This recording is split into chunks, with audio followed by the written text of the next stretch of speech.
नमस्कार, स्वागत आहे तुमचं माझ्या नीताज किचन यूट्यूब चॅनल मराठीमध्ये. तर आज मी एक अशी रेसिपी बनवली आहे, जी मी घरात बनवली ना, म्हणजे पहिल्यांदा बनवली ना, तेव्हा माझ्या घरातील सगळ्यांना खूप आवडली आणि माझ्या घरातील सगळेजण असे बोलत आहेत, की आता मला नेहमी हीच रेसिपी खायची आहे. अशी आणि ही रेसिपी कशाची आहे, तर ही रेसिपी आहे ज्वारीच्या पिठाची. तर अशी साधी भाकर तर कोण खायला मागत नाही. म्हणजे ज्वारीच्या पिठाची भाकर साधी कोण खायला मागतच नाही. तर तुम्ही काय करा, अशा प्रकारे मसाला भाकर बनवून बघा आणि देऊन बघा. सगळ्यांना खूप आवडेल आणि सगळे नेहमी हीच रेसिपी करायला सांगतील. तर सर्वात आधी एक मिक्सरचं भांडं घ्यायचं. त्यामध्ये 3-4 हिरव्या मिरच्या घ्यायच्या, थोडासा लसूण आणि अद्रक घ्यायची. किती तिखट बनवायचे त्यानुसार तुम्ही मिरच्या घेऊ शकता. आता आबडधोबड हे मिक्सरला फिरून घ्यायचं किंवा मग तुमच्याकडे खलबत्ता असेल तर तुम्ही त्यात कुटून घ्यायचं. आता एक बाउल घ्यायचा. यामध्ये 1 कप किंवा अर्धा कप ज्वारीचं पीठ घ्यायचं. आता या भाकरी किती बनवायच्यात त्यानुसार ज्वारीचं पीठ घ्यायचं. मी इथे पाऊण कप ज्वारीचं पीठ घेतलेलं आहे आणि 2 ते 3 चम्मच बेसन, 2 ते 3 चम्मच रवा. तुम्ही याच्यात 1-2 चम्मच तांदळाचं पीठ सुद्धा घेऊ शकता. इथे मी अर्धा टीस्पून जिरे, अर्धा टीस्पून बडीशेप आणि 1 चम्मच तीळ, थोडंसं लाल तिखट, अर्धा टीस्पून हळद, थोडासा हिंग आणि अर्धा टीस्पून धना पावडर टाकून हे वाटून घेतलेलं मिरचीचं मिश्रण टाकून घ्यायचं आहे.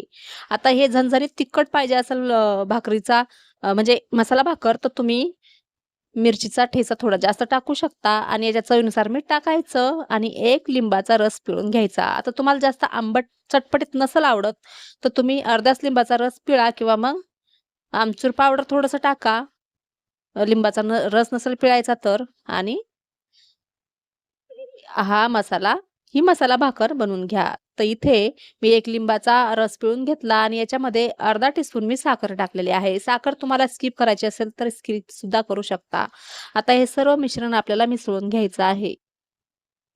आणि याच्यात तुम्ही कोथिंबीर कट करून टाकू शकता किंवा मग मेथीची भाजी असते ना, फ्रेश मेथीची भाजी ती सुद्धा टाकू शकता किंवा मग कसुरी मेथी सुद्धा टाकू शकता किंवा पालक भाजी सुद्धा टाकू शकता. तर इथे ना थोडंसं आपल्याला 1 ते 2 चम्मच तेल टाकायचं आहे. आता तेल टाकल्यानंतर परत याला मिक्स करून घ्यायचं. खूप साधी सोपी रेसिपी आहे. नेहमी-नेहमी आपल्याला ज्वारीची भाकरी खाऊन जर कंटाळा आला असेल, तर तुम्ही अशा प्रकारे मसाला भाकर सुद्धा बनवून खाऊ शकता. तर इथे मी थोडं-थोडं पाणी टाकून आता हे मिश्रण घट्ट मळून घेणार आहे. आणि आपल्या घरातील जे लहान मुलं असतात त्यांना ना कधी-कधी ज्वारीची भाकर आपण देतो तर तेव्हा ते खायला मागत नाहीत. तर तुम्ही जर त्यांना अशा प्रकारे मसाला भाकर करून दिली ना, ते आवडीने खातील आणि याच्यासोबत कुठली भाजी किंवा काही बनवायची गरज नाही. नुसती मसाला भाकर आणि एखादी चटणी असेल किंवा मग लोणचं असेल तरी सुद्धा चालतं किंवा असे सुद्धा खाऊ शकता.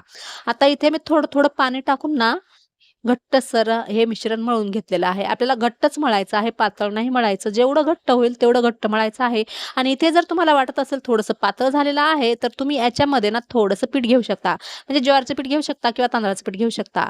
आणि हो, तुम्हाला जर इथं बेसन नसेल टाकायचं, तर तुम्ही ज्वारीचं पीठ 1 कप घ्यायचं आणि पाऊण कप गव्हाचं पीठ घ्यायचं. अशा प्रकारे सुद्धा बनवू शकता. बघू शकता असं घट्ट आपल्याला हे पीठ मळून घ्यायचं आहे आणि आता याच्या आपल्याला छोट्या-छोट्या भाकरी थापून घ्यायच्या आहेत. तर मी एवढं मिश्रणाचा गोळा घेतलेला आहे. आता याला हातावर थोडंसं गोल करायचं आणि ताट घ्यायचं. ताटावर मी थोडंसं तांदळाचं पीठ टाकणार आहे. तुम्हाला हवं असेल तर तुम्ही ज्वारीचं पीठच टाका. तर मी इथं थोडंसं तांदळाचं पीठ टाकलेलं आहे ताटावर आणि याचीच आपल्याला भाकर थापून घ्यायची आहे. छोटीच मी भाकर करणार आहे. छोट्या-छोट्याच भाकरी करणार आहे. तुम्ही अशा प्रकारे जर मोठ्या-मोठ्या भाकरी तुम्हाला करायच्या असतील तरी सुद्धा करू शकता किंवा मग याला जर चपातीसारखं लाटून घ्यायचं असेल तरी सुद्धा लाटू शकता. पण मी इथे थापूनच घेणार आहे. आता अशा प्रकारे आपल्याला ही भाकर थापून घ्यायची आणि मी गॅसवर तवा गरम करायला ठेवलेला आहे आणि तव्यावर थोडंसं तेल टाकलेलं आहे. तर तुम्ही तूप सुद्धा टाकू शकता. आता मी तव्यावर तेल टाकून आपल्याला आलटी-पलटी करून छान खरपूस ही भाकर भाजून घ्यायची आहे. आणि तुम्हाला जर याच्यापेक्षा अजून छोटी बनवायची असेल, तर तुम्ही छोटी पण सुद्धा बनवू शकता. म्हणजे तव्यावर ना 2-3 एकदाच आपण भाजून घेऊ शकतो. नाहीतर याच्यापेक्षा मोठी जर बनवायची असेल, तर मोठी सुद्धा बनवू शकता. आणि जर मी ते पीठ मळताना जेव्हा तेल टाकलं होतं ना, तर तुम्ही तेलाऐवजी तूप सुद्धा टाकू शकता. तर मी थोडं-थोडं तेल टाकून आलटी-पलटी करून खरपूस ही भाकर भाजून घेतलेली आहे. अशा प्रकारे मी सगळ्या भाकरी बनवून घेतलेल्या आहेत. तर तेवढ्या मिश्रणामध्ये 4 ते 5 इतक्या भाकरी होतात. 5 भाकरी झालेल्या आहेत. तुम्हाला जास्त बनवायच्या असतील तर पीठ जास्त घ्या. तर इथे थोडंसं मी दही घेतलेलं आहे. तर ही मसाला भाकर रेडी झालेली आहे. खूप टेस्टी होते आणि एकदम क्रिस्पी लागते आणि मसाला आपण बडीशेप आणि जिरे